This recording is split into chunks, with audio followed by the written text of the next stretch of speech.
Hello everyone. आज का दिन यानी कि 5 सितंबर शिक्षक दिवस के रूप में मनाया जाता है।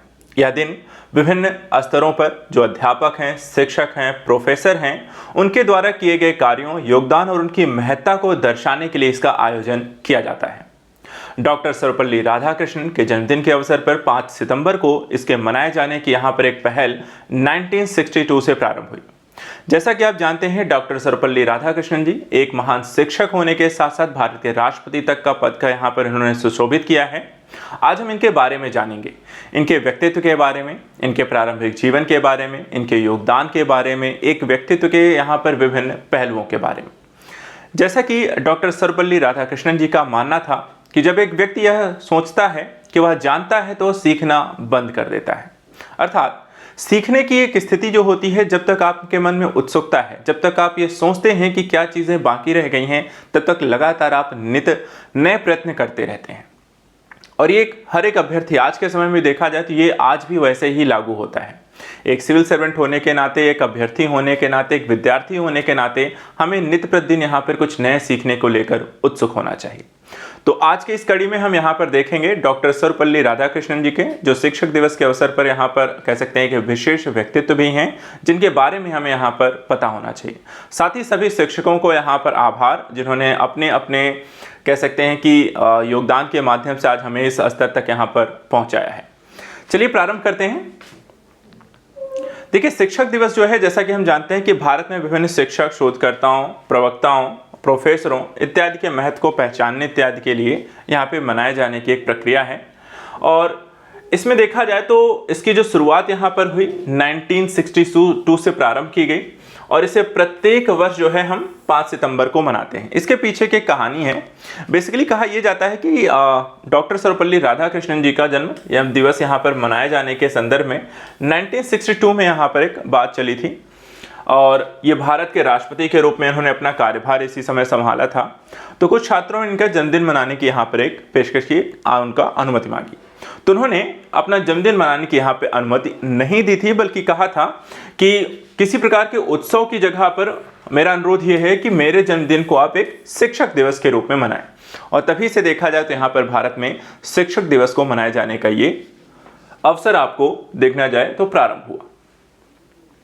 शिक्षक दिवस की इंपॉर्टेंस और इसकी थीम यहाँ पर देख लेते हैं क्या है इस वर्ष की, जो हमें यहाँ पर, क्योंकि कई बार एग्जाम में पूछ ली जाती हैं थीम को लेकर के। तो डॉक्टर सर्वपल्ली राधाकृष्णन जी का यहाँ पर मानना था कि शिक्षक जो है वो सभी छात्रों के जीवन को संवारता है, जो कि यहाँ पर सही भी है। आज हम जिस भी मुकाम पर हैं अपने शिक्षकों की वजह से हैं, उनके द्वारा दिए गए ज्ञान की वजह से, उनके द्वारा दिखाए गए दर्शन, जीवन, लाइफस्टाइल, शिक्षण और उनके द्वारा दिए गए मार्गदर्शन के कारण है। तो उन सभी टीचरों को यहाँ पर आभार है।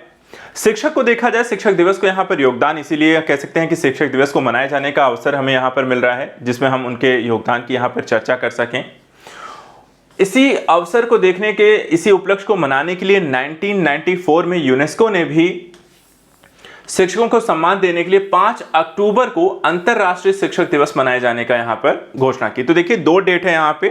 5 सितंबर को भारत में हम शिक्षक दिवस मनाते हैं और अंतर्राष्ट्रीय जो शिक्षक दिवस है वो 5 अक्टूबर को, अर्थात 1 मंथ बाद यहाँ पे मनाया जाएगा। चलिए थीम की यहाँ पर बात कर लेते हैं। शिक्षक दिवस के संदर्भ में देखा जाए तो यहाँ पर जो राष्ट्रीय शिक्षक दिवस की जो थीम है वो है शिक्षक शिक्षा पुनर्प्राप्ति के केंद्र में।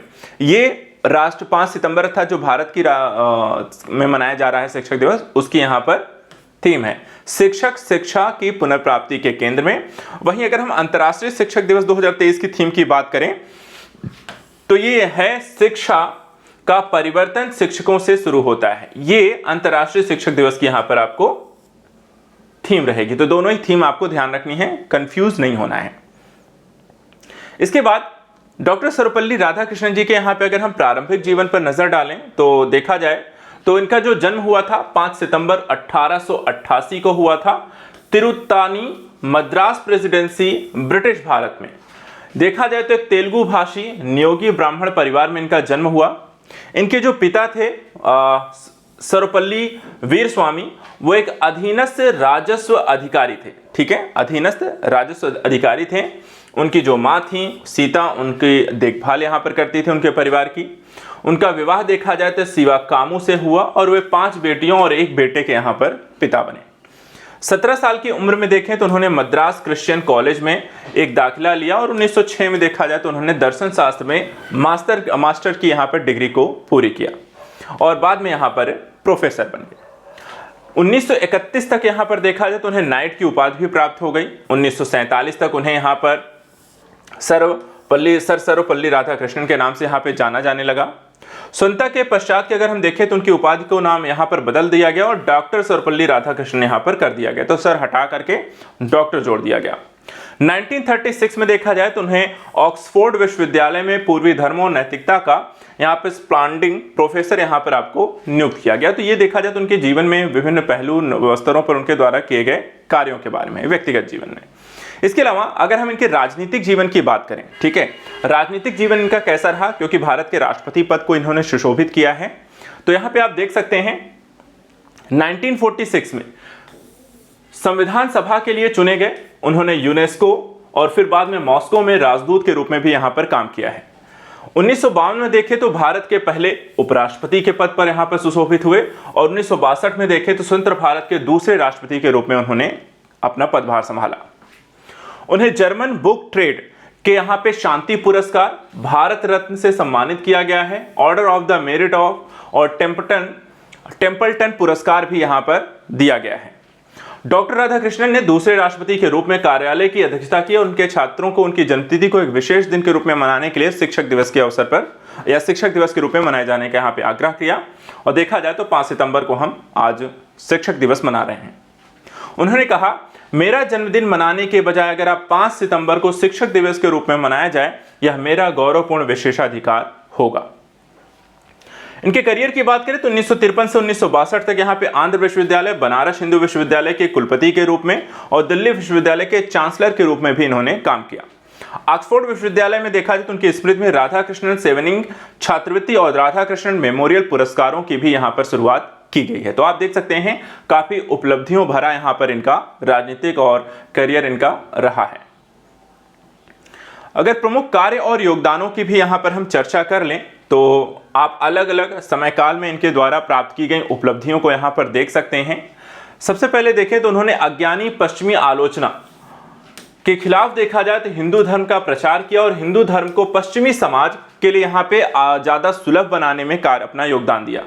उन्होंने 1923 से 1927 तक भारतीय दर्शन, 1924 में उपनिषदों का दर्शन, 1932 में देखें तो जीवन का एक आदर्शवादी दृष्टिकोण, 1939 में पूर्वी और पश्चिमी विचार, पूर्वी और पश्चिमी कुछ प्रतिबिंब इत्यादि पर वहां पर अपने विचार रखें।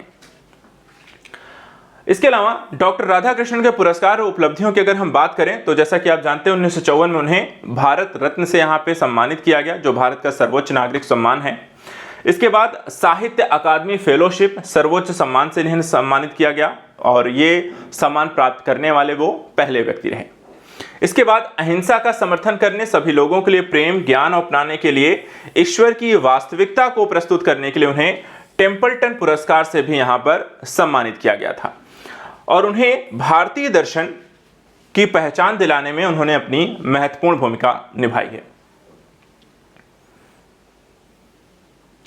इसके अलावा भारतीय शिक्षा और शिक्षक दिवस में योगदान के दृष्टिकोण से अगर देखा जाए और उनके द्वारा शिक्षा के कुछ उद्देश्यों की अगर हम यहाँ पे चर्चा कर लें तो कुछ और पहलू भी यहाँ पर उनसे जुड़ जाते हैं।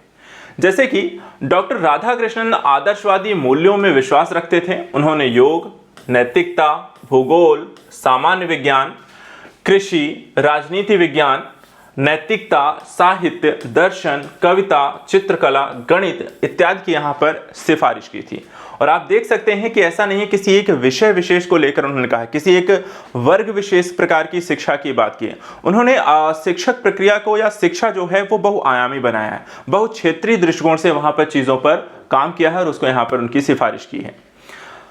इसके साथ साथ देखा जाए तो शैक्षिक सोच व्यवहार में सबसे महत्वपूर्ण योगदान विश्वविद्यालय शिक्षा आयोग 1940 से 1949 की रिपोर्ट का भी यहाँ पर उनके द्वारा कह सकते हैं सिफारिश की गई। इसके अलावा उन्होंने शिक्षा के उद्देश्य यहाँ पर जो बताए कि एक शिक्षा क्यों दी जानी चाहिए, किन उद्देश्यों के साथ दी जानी चाहिए। जैसे कि उनका मानना था कि जीवन एक उद्देश्य है और इसके लिए यहाँ पर शिक्षा सबसे बेहतर माध्यम हो सकता है उस जीवन के उद्देश्यों को निर्धारित करने में। इसके अलावा जन्मजात क्षमता को जागृत करने के लिए ज्ञान का पोषण बहुत जरूरी है कि एक व्यक्ति भी किस प्रकार की स्किल है, क्षमता है, वो शिक्षा के माध्यम से उसमें निखारा जा सकता है। लोकतांत्रिक प्रक्रियाओं के लिए तैयार करना, लोगों को एक समाज में रहने के लिए किस तरीके से सभी लोगों के भावनाओं इत्यादि को समझना है, एक लोकतांत्रिक प्रक्रिया क्या होती है, कैसे साथ रहा जाता है, इसके बारे में शिक्षा सबसे बेहतर माध्यम है। आत्म सुधार का कौशल सीखना कि अपने आप को लगातार इंप्रूव कैसे किया जा सकता है, इसके आप लगातार किस तरीके की प्रक्रियाओं से गुजरें, किस तरह की चीजों को सीखने पर ध्यान दें, इस तरीके की शिक्षा दी जानी चाहिए। और अपनी सांस्कृतिक विरासत के बारे में जागरूक होना, अर्थात कि शिक्षा ऐसी नहीं होनी चाहिए कि आप अपनी जड़, अपनी मूल संस्कृति और समाज को ही यहां पर भूल जाएं, आप लगातार उससे जुड़े रहें, शिक्षा ये भी होनी चाहिए। तो देख सकते हैं शिक्षा के न सिर्फ व्यक्तिगत बल्कि सामाजिक सांस्कृतिक पहलुओं को भी यहां पे शामिल किया गया है। एक रोजगार पर स्किल क्षमता को भी इसमें विकसित करने पर बात की गई है। इसके अलावा कुछ अन्य तथ्यों पर भी जाते जाते हम नजर डाल लेते हैं, जैसे कि डॉक्टर सर्वपल्ली राधाकृष्णन जी के समय में बहुत कम लोग ये जानते रहे हैं कि पूर्व भारतीय क्रिकेटर वीवीएस जो लक्ष्मण है, सन 1974 में भारत के पूर्व राष्ट्रीय डॉक्टर राष्ट्रपति जो हैं डॉक्टर सर्वपल्ली राधाकृष्णन जी के परपोते, ठीक है। वीवीएस लक्ष्मण जी के बारे में आपने देखा हो, भारतीय क्रिकेटर रहे हैं, अब रिटायर हो चुके हैं, तो वो इनके यहाँ पर देखा जाए तो क्या है, परपोते हैं। और इसके अलावा भारत के राष्ट्रपति बनने के समय डॉक्टर राधाकृष्णन ने 10,000 रुपए के मासिक वेतन में केवल 2500 रुपए यहाँ पे स्वीकार किए, शेष प्रधानमंत्री के राष्ट्रीय राहत कोष में जमा करा देते थे। इसके अलावा ऑक्सफोर्ड विश्वविद्यालय ने 2 छात्रवृत्ति कार्यक्रम शुरू किए हैं, राधाकृष्णन सेवनिंग छात्रवृत्ति और राधाकृष्णन मेमोरियल पुरस्कार। इसी तरीके से अगर हम बात करें, कुछ इनके द्वारा कही गई कुछ बहुत ही महत्वपूर्ण बातें भी हैं जिसको हमें कहीं ना कहीं अपने जीवन में यहाँ पे इसे शामिल भी करना चाहिए, और काफ़ी सारी चीज़ें यहाँ पर हमें इससे देखने और सुनने को, समझने को मिलती हैं। जैसे कि निष्कर्ष के तौर पे तो हमें पता है का सफ़र जो है तमिलनाडु और आंध्र प्रदेश के एक छोटे से गांव से शुरू होकर भारत के दूसरे राष्ट्रपति बनने तक का रहा। इसके साथ साथ वो एक शिक्षक रहे और राष्ट्रपति का उन्होंने पदभार भी संभाला। सदैव यहाँ पर देखा जाए शिक्षा और शिक्षकों पर वहाँ पर उनका दर्शन और विचार हमेशा से उद्धरणीय रहा है, और इसीलिए आज हम उन्हें शिक्षक दिवस के रूप में मनाते हैं, उनका जन्मदिन। उनके कुछ विचार जो हैं यहाँ पे हम देख लेते हैं। जैसे यहाँ पे कहते हैं, जब हम सोचते हैं कि हम जानते हैं, हम सीखना बंद कर देते हैं। तो बहुत इंपॉर्टेंट बात कि हमें कभी इस सोच हमारी अगर ये हो गई कि मुझे तो सब पता है, जिस दिन आपकी सोच ये हो गई उस दिन आपके सीखने की प्रवृत्ति क्या होगी, रुक जाएगी। इसके अलावा अनुभव वासन में विद्या फलम, अर्थात ज्ञान का फल, विद्या का फल अनुभव है। जितना ज्यादा आप सीखते हैं उतना ही आपकी शिक्षण प्रक्रिया बेहतर होती है। और किताबों के बारे में उन्होंने कहा है कि किताबें वो साधन हैं जिनके द्वारा हम संस्कृतियों के बीच यहाँ पर पुल बनाते हैं। तो उनके कुछ विचार यहाँ पर हमें देखने को मिलते हैं जो कि आज के जीवन में भी उतनी ही महत्वपूर्ण है। इसके अलावा एक देखा जाए तो 2022 में सरकार के द्वारा भी एक विशेष पहल यहाँ पे शुरू की गई है, उसको भी यहाँ पर आपको पता होना चाहिए। देखिए, अकाई नेगी जो है डीयू से ग्रेजुएशन पूरा करने के बाद पोल साइंस में मास्टर डिग्री किया। उन्होंने लेखन, ब्लॉगिंग और जर्नलिंग गहरी रुचि यहाँ पर रखी है, तो यहाँ पर उनको सारी बात यहाँ पर रखी है। इसके अलावा चर्चा में क्यों यहाँ पर है, तो शिक्षक दिवस 2022 के अवसर पर अगर हम बात करें तो भारत के प्रधानमंत्री ने पीएम श्री स्कूल अर्थात PM school for rising India नामक नई पहल की यहां पर घोषणा की सन 2022 में 5 सितंबर को ही, अर्थात शिक्षक दिवस के अवसर पर। ये देखा जाए तो पीएम श्री योजना जो है ये नई राष्ट्रीय शिक्षा नीति के तहत एक प्रयोगशाला होगी और पहले चरण में कुल 14,500 स्कूलों को अपग्रेड यहां पर किया जाएगा। तो एक तरीके से शिक्षा को बेहतर बनाने के लिए विद्यालयों को बेहतर बनाना बहुत जरूरी है, उन्हें अपग्रेड किया जाना जो आधुनिक शिक्षा पद्धतियों के लिए आवश्यक है। तो यहाँ पे पीएम श्री योजना भी देखा जाए तो 5 सितंबर 2022 को यहाँ पर शिक्षक दिवस के अवसर पर ही प्रारंभ की गई। तो आज के सत्र में इतना ही। नेक्स्ट वीडियो में कुछ और इंपॉर्टेंट टॉपिक को लेकर डिस्कस करते रहेंगे। आप हमारे साथ जुड़े रहिए, रेगुलर रूप से देखते रहिए। Thank you so much and good luck.